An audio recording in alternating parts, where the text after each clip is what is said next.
I'm Joe Catalano with an AM Quincy news update for Thursday, August 14th. Quincy City Clerk Nicole Crispo is predicting an 18% voter turnout during the September 2nd preliminary election.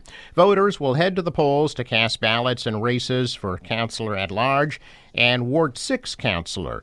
2 of the 8 candidates for the 3 Councilor at Large seats will be eliminated during the preliminary, and 2 of the 4 candidates for the Ward 6 Council seat will be cut.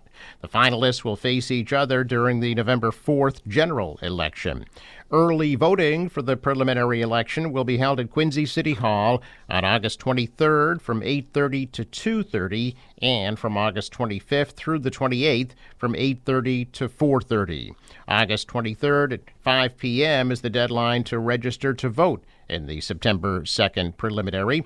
Mail-in ballots must be requested from the city clerk's office, and in-person voting takes place on Tuesday, September 2nd from 7 a.m. to 8 p.m. The water at Wollaston Beach and all 13 Quincy City beaches tested safe for swimming this week. Results of water tests taken on Tuesday indicate acceptable bacteria levels in the water. The Department of Conservation and Recreation tests the water at 4 sections of Wollaston Beach, and the Quincy Health Department tests the water at the city-owned beaches every week between Memorial Day and Labor Day. Signs are posted warning people to swim at their own risk if the tests indicate unsafe levels of bacteria in the water. Cape Cod health officials say that a person who swam at Old Silver Beach in Falmouth has contracted a rare but potentially life-threatening infection from bacteria that can cause a flesh-eating illness. The Falmouth Health Department said an older adult has a confirmed case of Vibrio vulnificus after swimming at the Buzzards Bay Beach with an exposed wound. The agency says the bacterium is extremely uncommon in Massachusetts, and the beach remains open for swimming. The Centers for Disease Control says Vibrio vulnificus is a type of bacteria that lives in warm water and can cause necrotizing fasciitis, also known as flesh-eating disease. The DPH says there have been 7 confirmed cases of Vibrio vulnificus among Massachusetts residents in recent years, including 4 that were likely contracted within the state. Symptoms include fever, redness, pain, swelling, and warmth in the wound area, as well as discoloration and discharge. Most Vibrio vulnificus infections come from eating raw or undercooked shellfish, particularly oysters.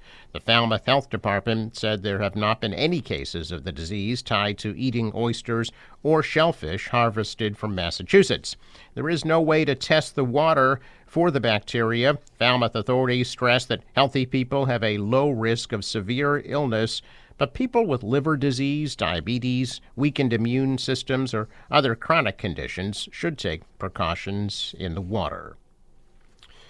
A man riding a scooter was injured after being struck by a car in Quincy yesterday.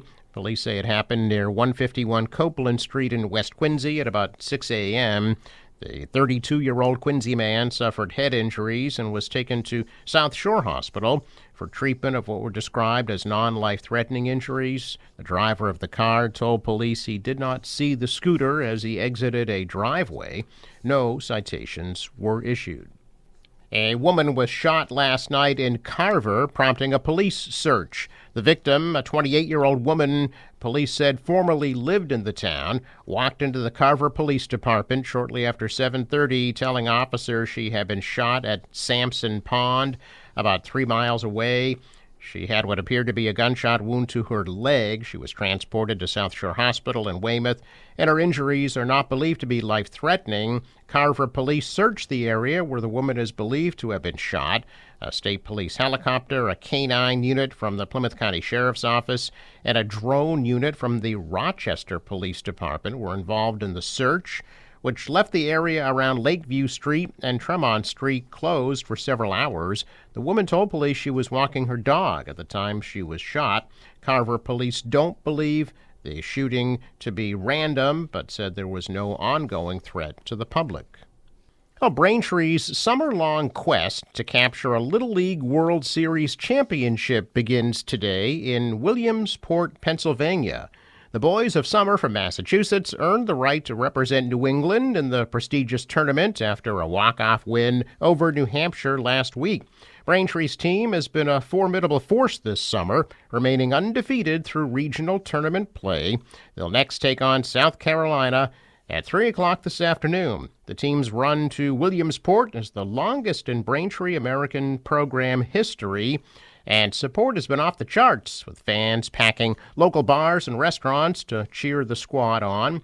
Braintree arrived in Williamsport last Friday after holding a fundraiser to pay for travel and accommodations. Players and coaches took part in the annual Grand Slam Parade on Tuesday night, which marks the official start of the tournament.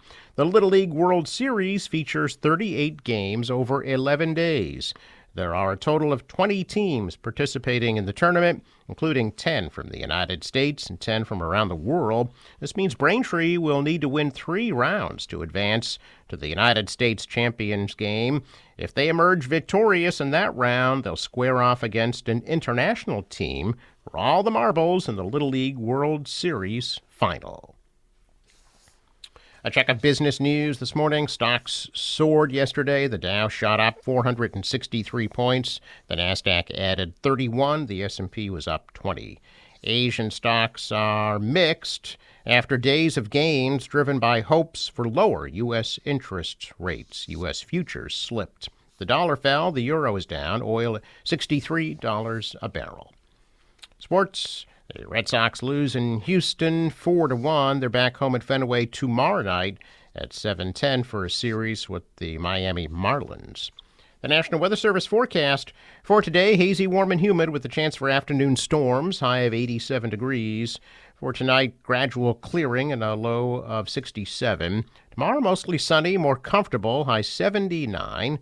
Beautiful on Saturday, sunshine with highs in the low 80s, and hot and humid on Sunday with a chance for afternoon storms, high 93.